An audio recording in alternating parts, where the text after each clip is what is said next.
ஸ்ரீ மகாகுருப்யோ நமः. ஹரிः ஓம். சதாசிவசமாரம்பாம் சங்கராச்சார்யமத்யமாம் அஸ்மதாச்சார்யபர்யந்தாம் வந்தே குருபரம்பராம். ஜெம் டிவியின் நண்பர்களுக்கு எனது வணக்கங்கள். இன்றைய நாள் அனைவருக்கும் இனிய நாளாக அமைய எல்லாம் வல்ல இறைவனை வேண்டி இன்றைய மதமும் நம்மதமே நிகழ்ச்சிக்கு செல்வோம். இன்னைக்கு நம்ம பகவத்கீதையிலேருந்து ஒரு ஸ்லோகத்தை விரிவான விளக்கத்துடன் பார்ப்போம்.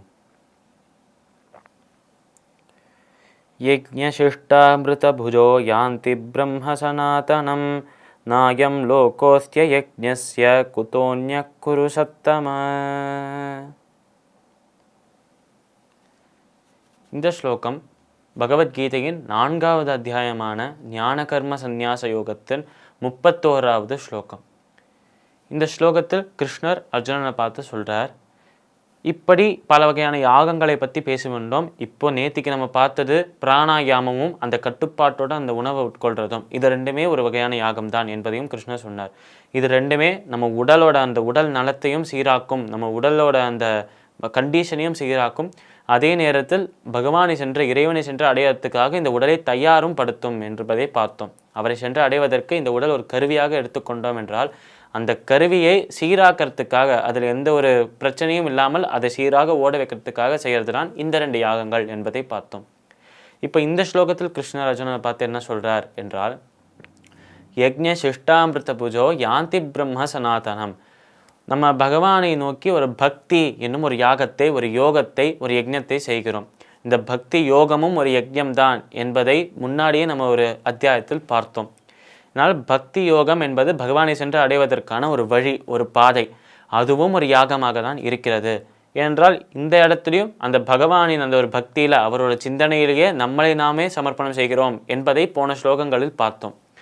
அதுபோலவே நம்மளை நாமே சமர்ப்பணம் செய்கிற இந்த ஒரு யாகமும் பக்தி யாகமும் பக்தி யோகமும் ஒரு வகையான யோகம், ஒரு யஜ்ஞம் என்பதை பார்த்தோம்.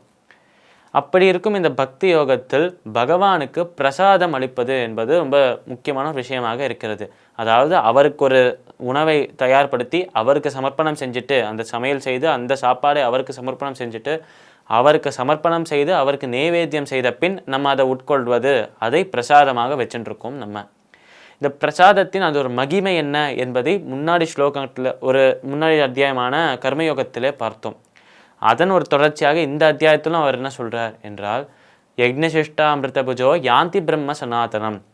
அப்படி பக்தி என்னும் அந்த ஒரு யாகத்தை செய்து, அந்த யாகத்தில் தன்னையே அவர் சமர்ப்பணம் செய்து, அவர் என்பது பக்தரை குறிக்கும், அவரையே பக்தன் அவனையே சமர்ப்பணம் செய்து, அவன் எனக்காக சமர்ப்பணம் செய்கிற, அவன் எனக்காக படைக்கிற அந்த ஒரு உணவு, அவன் எனக்காக வைக்கிற அந்த ஒரு சாப்பாடு, அதை அவன் என்கிட்ட வச்சு அதை எனக்கு நைவேத்தியம் செய்து, எனக்கு அதை எனக்கு அதை அர்ப்பணம் செய்து, அதை நான் உட்கொண்ட பிறகு அவன் எடுத்து அதை சாப்பிட்றானே, பிரசாதமாக அதை ஏற்றுக்கிறானே, இப்படி எனக்கு சமர்ப்பணம் செய்து விட்டு அதை உட்கொள்கிறவர்கள் மோட்சத்தை, முக்தியை அடைவார்கள் என்று கிருஷ்ணர் சொல்கிறார்.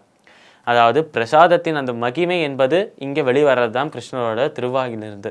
அவர் என்ன சொல்கிறார் என்றால், அவருக்கு சமர்ப்பணம் செய்துவிட்டு, பகவானுக்கு கடவுளுக்கு சமர்ப்பணம் செய்து அவருக்கு நைவேத்தியம், அவருக்கு நிவேதனம் செய்துவிட்டு, அப்படி நைவேத்தியம் செய்யப்பட்ட ஒரு உணவை பிரசாதமாக நாமும் சாப்பிட்டு வீட்டில் இருப்பவர்கள், பக்கத்தில் இருப்பவர்கள், இவர்கள் எல்லாருக்குமே தர்றது என்பது முக்கியமான விஷயமாக இருக்குது என்று சொல்கிறார். இப்படி செய்தால் அந்த உணவை நம்ம உட்கொண்டதுனால் நம்மளுக்கு மோட்சம் கிடைக்கும், முக்தி கிடைக்கும்.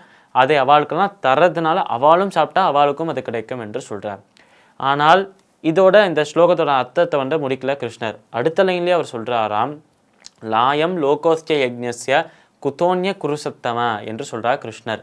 அதாவது இப்படி செய்கிறவர்களுக்கு மோட்ச முக்தி என்பது கிடைக்கும், இப்படி செய்யாதவர்களுக்கு இந்த உலகில் பூ உலகிலே சந்தோஷம் கிடைக்காது என்று சொல்லும்போது மோட்சம் எப்படி கிடைக்கும் என்று யோசித்து பார் அர்ஜுனா என்று சொல்கிறார் கிருஷ்ணர்.